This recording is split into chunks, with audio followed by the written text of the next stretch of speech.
Developer websites present new builds as obvious choices. Period property listings romanticize character and space. Neither source has any interest in an honest answer. This video does. Whether you should buy a new build or an older home depends entirely on what you are optimizing for. Both options carry serious documented problems, from resale losses exceeding 30% to retrofit bills and hidden defects that most advice conveniently leaves out.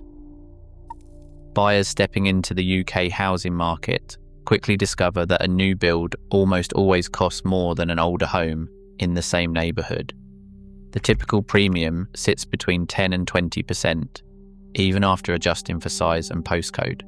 In London, the average price per square foot for a new build now stands at £659, compared to £333 across the UK. That extra upfront cost is not just about glossy kitchens or untouched carpets. It is built into the price from the start, and it does not always stick around. Short-term owners often feel the risk first. According to Hampton's analysis of land registry data for 2025, nearly 4 in 10 new build flat sellers, about 38%, sold for less than they paid. In the northeast, the figure climbs to 66%. The risk is not equal across the board. New build houses fare better, with only 6.3% of sellers recording a loss. Still, these numbers show that the so-called new build premium can vanish the moment the property is no longer new. Time horizon matters more than most buyers realise. Properties held for less than 5 years are the most exposed, with median losses for new build flats ranging from 7 to 12%. Hold for a decade or more, and the odds improve. Long-term owners see modest gains as prices catch up to the wider market. But for anyone considering a quick move or hoping for a safe investment, the risk of short-term value erosion is real and well documented. The reality is simple. Paying extra for a new build means betting that the advantages, energy efficiency, warranty cover, and lower running costs will balance out the upfront hit. For those planning to move again soon, especially flat buyers outside the southeast, that bet is rarely a safe one. For many buyers, the higher price tag on a new build is easier to accept when you look at what you get in return. Energy performance is a clear standout. Most new builds in England achieve an EPC rating of A or B, with an average score of 91 out of 100. For comparison, older homes built before 2000 typically sit at a D or E rating, averaging 59. That difference is not just a letter on a certificate, it translates directly into monthly bills. According to official BEIS and Ofgem data, heating and hot water in a D-rated home costs £219 per year, while an A-rated new build comes in at £146 per year. That is a saving of £73 annually, or about a third less every year you live there. As one domestic energy assessor put it, the insulation and air tightness in modern builds mean you feel the benefit every winter. There is also the protection that comes with a 10-year NHBC structural warranty.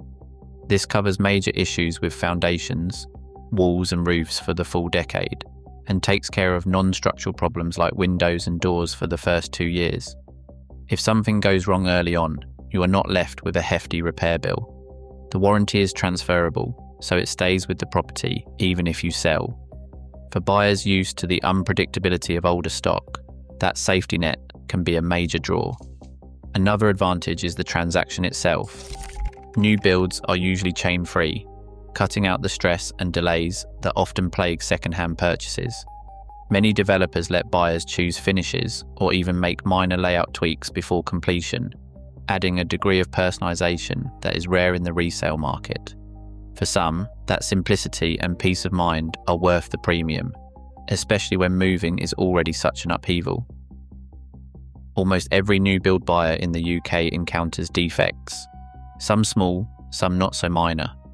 The Home Builders Federation's 2025 survey found that 93.7% of new build owners reported at least one snag or flaw after moving in. The list is long and varied, from misaligned doors and faulty windows to patchy plasterwork, heating systems that do not work as promised, or water finding its way through the roof. While most of these issues are cosmetic, about 1 in 5 buyers faces more serious problems, like leaks or heating failures, that can cost thousands to put right if not covered by warranty. Owners often describe the initial weeks as a parade of tradespeople, painters, plumbers, and window fitters, coming back to fix what should have been right from the start. One buyer in Yorkshire counted 17 separate snags in her 2-bedroom flat, ranging from loose tiles to a persistent draft around the patio door. The builder fixed most within the first month, but a faulty boiler took 3 visits and a formal complaint to resolve. Then there is the question of space. The average 3-bedroom new build in England now measures just 76 square metres. That is noticeably tighter than most period homes, and the difference is felt in everything from storage to living room size. Many buyers only realise after moving in how much less room they have for furniture, hobbies, or even a growing family. For those who value elbow room or plan to stay long term, the trade-off between new build convenience and actual living space is impossible to ignore. Victorian and Edwardian terraces have a reputation for squeezing more out of every pound you spend. The average 3-bedroom period home in England offers about 110 square metres of floor space, nearly half again as much as a typical new build, which comes in at just 76 square metres. When you break it down by cost, older houses deliver around 0.000374 square metres per pound, compared to 0.000245 for new builds. That difference is not just a number on a spreadsheet. In real life, it means larger rooms, higher ceilings, and space for storage or future extensions, things that make daily living feel less cramped and more flexible. For buyers with an eye on long-term value, the potential for improvement is a major draw. Take the case of a Victorian terrace owner in Leeds. After purchasing a 3-bedroom house for £260,000, they invested £21,000 in solid wall insulation, a new boiler, and loft upgrades. The result was an energy performance certificate jump from Grade D to Grade B, a drop in heating bills, and a market value boost of about £13,000. Even after costs, they finished 4 years later with £8,000 more equity than if they had left the house untouched. For many, the combination of extra space and the ability to add value over time is what tips the scales toward older homes. Bringing an older home up to modern standards is rarely simple or cheap. Solid wall insulation, a new boiler, and loft upgrades typically cost between £15,000 and £21,000. For those considering a heat pump or a full overhaul, the total can exceed £30,000. These are not outliers. Nearly half of older properties lack proper loft insulation, and almost a quarter rely on outdated boilers. Damp is another common threat.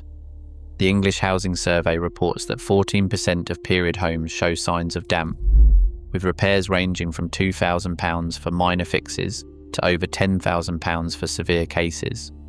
Unlike new builds, older homes come with no warranty. Once contracts are exchanged, any hidden defect becomes the buyer's sole responsibility. As one RICS surveyor notes, you are not just buying character, you are buying every problem that has been covered up or ignored. The statutory period for defect claims is 6 months, after which all risk and repair costs fall squarely on the homeowner's shoulders. The choice between a new build and an older home rests on 4 questions: length of stay, priorities between energy efficiency and space, comfort with repairs, and whether the purchase is for living or short-term gain. Those planning to move within 5 years, especially from a new build flat, face a real risk of selling at a loss. Hampton's found nearly 4 in 10 new build flat owners lost money on resale. A longer stay shifts the equation. Over a decade or more, higher energy ratings and lower running costs can offset the upfront premium, particularly with an EPC A or B and a 10-year warranty. Older homes offer more space for the price and room to add value, but bring higher running costs and immediate responsibility for repairs. Decision-making becomes clearer with two checklists. New builds reward long-term plans, energy savings, and warranty security. Period homes offer space and upgrade potential, balanced against retrofitting and maintenance demands. Right now, a new build means paying a 10 to 20% premium for efficiency and simplicity, but risking resale and smaller space. An older home trades predictability for potential, but it also brings hidden costs. The honest answer: optimize for how your life will change, not just what looks good today. Your future matters more.